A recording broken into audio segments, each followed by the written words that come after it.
Hi, I'm Winter, and I've decided it's finally time for me to extend my reach. That's right, I'm finally taking the leap and moving to Vimeo.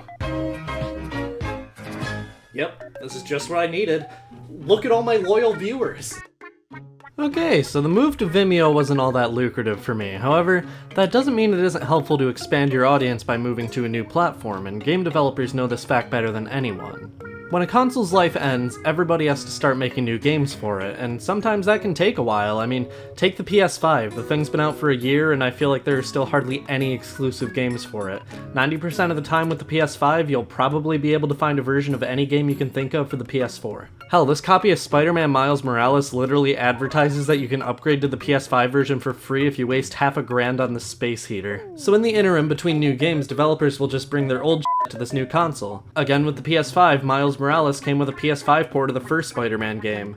This port is weird because it includes a ton of improvements that were in Miles Morales, but they also brought over this weird change to Spider-Man's face to make him look more like Tom Holland. Supposedly this was because the new face fits Yuri Lowenthal's facial capture for the voice lines better, but come on. We all know it's to make him look more like Tom Holland. Moving games to a new console like Spider-Man here is what's known as a port. A lot of people consider remasters and remakes to be ports as well, but no, they're not. At least not remakes. Remasters, I can sort of see an argument there, like, I can't in good conscience say Sonic Colors Ultimate isn't a port when the cutscenes are still in 480p, including on the PS4 version. But with remakes, these are usually made from the ground up and often end up being entirely different games. Like, apparently Final Fantasy VII Remake is actually a sequel, so I guess you can say that a remaster is just a different type of port.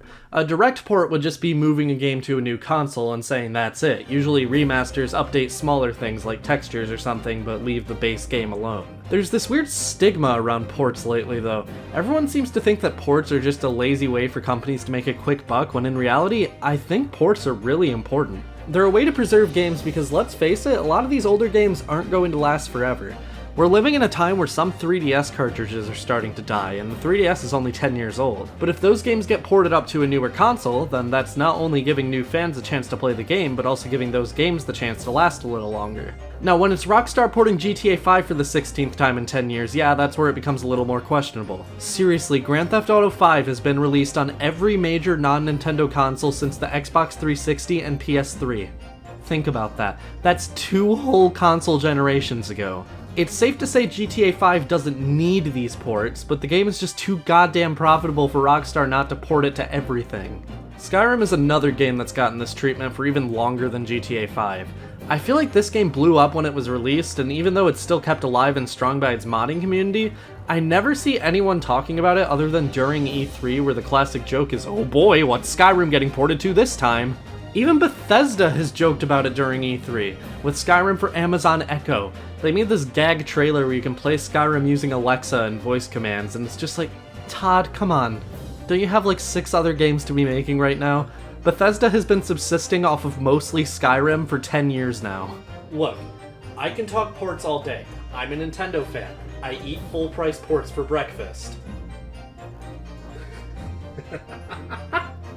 No, that one doesn't have one. But yeah, Nintendo is particularly big on making ports of their games. The Nintendo Switch's success cast a massive shadow over the Wii U, and even to this day, I'm not 100% sure the Wii U even exists. Seriously, if you can think of a major Wii U game, chances are it's been ported to Switch. Mario Kart 8, Mario 3D World, Pikmin 3, Miitopia, Pokken Tournament, not Xenoblade Chronicles X, hell, even Breath of the Wild isn't a Switch exclusive. Games like Smash didn't even need a port because they just ended up getting a natural upgrade anyways. In the case of Wii U games getting ported to Switch though, this is less about game preservation or making a quick buck and more of a chance to actually give these games a chance to actually sell copies. The Wii U sure as hell wasn't doing them any favors with its low sales, so when they came to Switch, the games will naturally sell better just by default.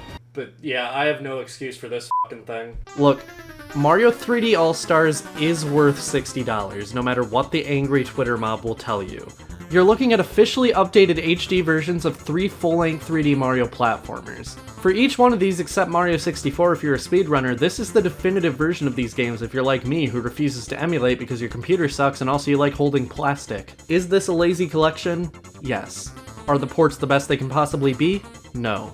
but the price tag is still fully justified, in my opinion at least. What isn't justified is that this was a limited release. Super Mario 3D All-Stars was set to go on sale in September and be discontinued in March the following year.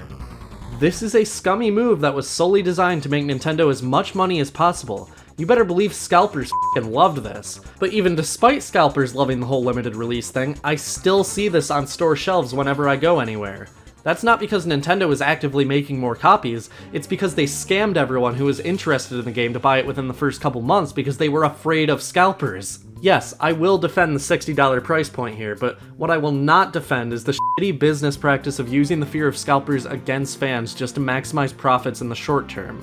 What sucks is, this isn't the last time Nintendo is going to do this. They did the same thing with Super Mario Bros. 99, a Mario Battle Royale game. You can't really make the scalpers argument with this one since it was digital only. No, Nintendo shut it down in March just because they're assholes. Another system Nintendo made a lot of ports for was the Wii, pretty much for the same reason all of Nintendo's Wii U games that aren't Xenoblade Chronicles X are coming to Switch. The GameCube did pretty poorly in its generation because of the PlayStation 2, so Nintendo started releasing ports of GameCube games on Wii using the tagline New Play Control. Now in the cases of Pikmin 1 and Pikmin 2, this is apparently an all-around improvement. I wouldn't know because I haven't played. For most of these ports, however, they just lazily added motion controls and widescreen and called it a day. Weirdly enough, the only game they ported to New Play Control that actually really needed a port, Chibi Robo, is the only port that got trapped in Japan.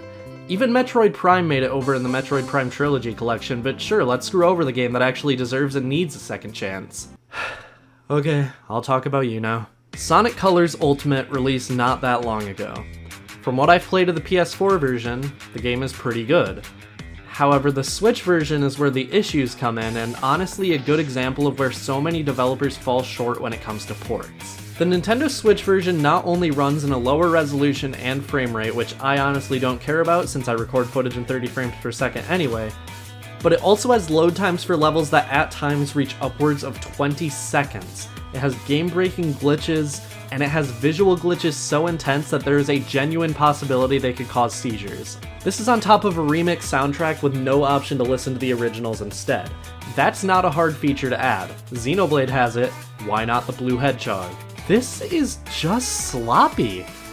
This isn't the first bad port of a Sonic game, and I doubt it'll be the last, but what's bad is the reason the Switch version is so sloppy. Sega outsourced this game to a studio called Blind Squirrel. This isn't inherently bad until you realize the studio had literally never worked with Nintendo hardware. In the past, they primarily worked with the PS4 and Xbox One, which is most likely why those versions are so much more playable. Porting games is great, but if you're going to outsource it, just, dear God, please make sure you're leaving that job to someone who knows what they're doing.